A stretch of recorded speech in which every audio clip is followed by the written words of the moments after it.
Okay, sorry. Hey, everybody. Happy lunch. I'm nice and full. I hope you are as well. I am just coming on really quick to give you a gentle reminder about Thursday live video at 7:30 tonight.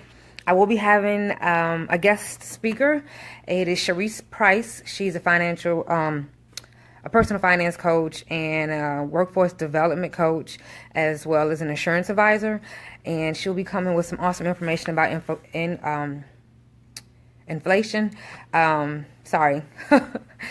Lost my train of thought right there. But anyway, I was actually coming to ask you a question so you can be prepared for your video later on. Did you know that the current inflation rate is 1.9%? That's according to the Department of Labor, U.S. Department of Labor, or the U.S. Labor Department, excuse me. They posted that September 14th. The next time they'll be posting an update will be October 13th at 8:30 a.m. Before the past 12 months, the average interest inflation rate is 1.9%. Okay, so what does that all mean? That means that right now you can only get at the highest. I did some research because I want to make sure that I had all the information that you guys were needing.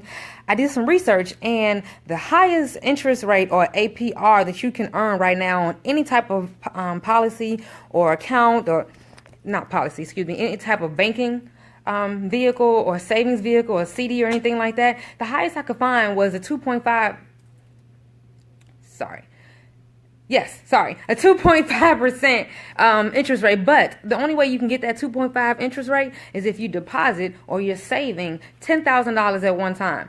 I don't know, but most of my viewers don't have $10,000 to just put in their account to start accumulating, 2.5%. They're going to use something a little more aggressive because they were smart enough and able enough and wise enough and had the income coming in to actually make and save $10,000 in addition to whatever their bills are. So they're probably already using some of the vehicles and things that we're going to discuss later on.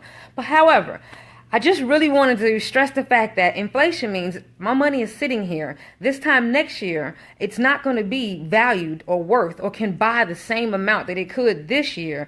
And I'm gaining some interest while it's in a savings account, but it's not the same as what I'm losing.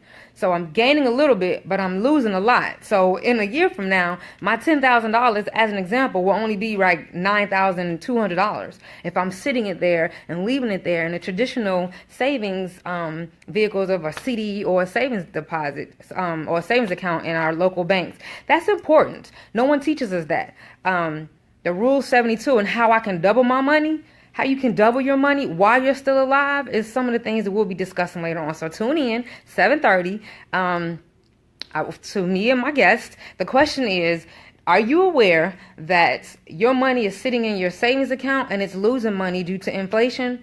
Would you like to know how to double your money in your lifetime, not in the next 50 years, by just making some smart choices, getting some smart investments, some different and life insurance policies that you weren't aware of? Again, this is Life Insurance Awareness Month.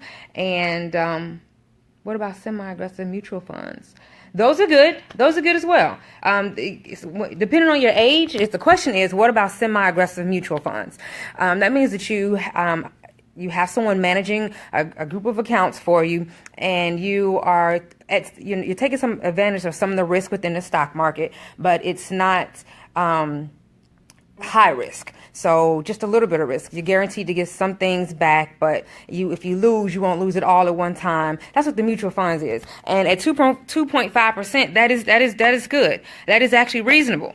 However, for people who aren't willing or don't like or used to investment, and they are not comfortable with the idea that I may gain 2.5%, but I also may lose depending on what the indices of the stock market is doing, then I have some opportunities for them to make money, double their money, guaranteed, without no opportunity of losing any.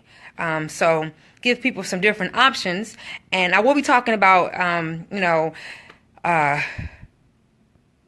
mutual funds and Roth IRAs and different things like that at another time. My focus right now this month is and is Life Insurance Awareness Month. So that's my focus. But there are several other vehicles that they can earn interest, but there's a risk factor there. And the reason people put their money in savings account is because I want to save it. I don't want to take a chance on losing it. So there's a zero risk factor. But they don't tell you that it's not actually zero risk factor because of inflation. Inflation that we can't do anything about. The value of my money today will be less. It will buy less items, goods, and services tomorrow. So what am I doing to make sure the money I have today grows at least just as fast or faster, we prefer, than the rate of inflation in the United States? And if I could do that without taking a chance on losing any, some beginners would prefer that. Though, like you said, mutual funds give you a greater chance of gaining.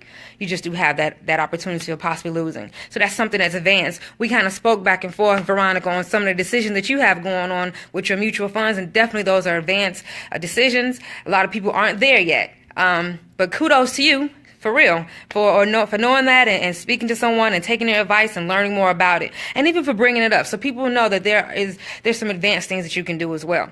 Hey, Joy. So again, guys, I really did not plan on staying here this long. I appreciate you, Veronica, for asking a question and being interactive. Primarily, just closing out real quick, I want to give you guys a reminder that at 7:30 today, me, and just for you who are new to seeing me, I didn't even give you a formal introduction. My name is Stacey Daniel, and I'm a personal finance coach and an insurance advisor. I will have a guest today. Her name is Sharice Price. She is also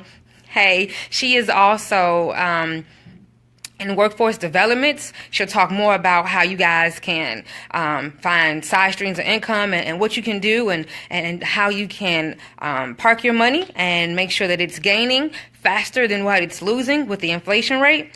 But again, just think about the question.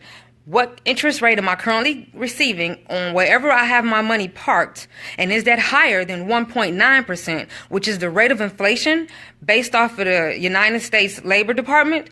It was posted September 14th, and the next time they'll be posting again will be October 13th, and those numbers are based off of the past 12 months. So if your money has been sitting anywhere in the past 12 months, it's only been losing at a 1.9% interest rate. Hey there, I'm Joe. So again, I'm going to leave, and you guys have a wonderful day. Thank you so much for watching, and tune in later on today at 7:30. Alrighty, bye.